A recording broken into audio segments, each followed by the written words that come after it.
काय भावा एवढा विचार करलायस? अरे मला एक कळ ना, नेमकं ऍडमिशन करू कुठं मला कळलं. एवढंच वय, चल दाखवतो.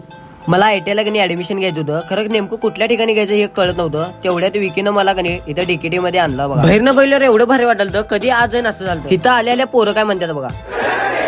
पहिल्यांदा मी प्रिन्सिपल सरांना भेटलो. सरांनी मला सगळं समजावून सांगितलं व्यवस्थित. इथं मेकॅनिकल वर्कशॉप मध्ये इथं तुम्हाला ऑटोकॅड वरती कधी मेकॅनिकल पार्ट डिझायनिंग करायला पण शिकवत्या. आणि एवढंच नाही, इथं तुम्हाला प्रॉपर मध्ये समजावून शिकवत्या. आयटी लॅब मध्ये प्रॅक्टिकल व थिअरी शिकवताना डिजिटल साधनाद्वारे स्पष्टीकरण करतात. आणि इथं वेल्डिंग वर्कशॉप मध्ये इथं तुम्हाला स्वतःला अनुभव येण्यासाठी इथं काम पण दिलं जातं. आणि सगळ्यात पहिला म्हणजे आपली सेफ्टीची काळजी घेतात.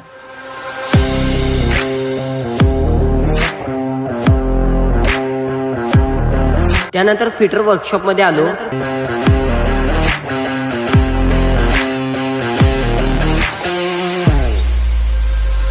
इलेक्ट्रिकल वर्कशॉप मध्ये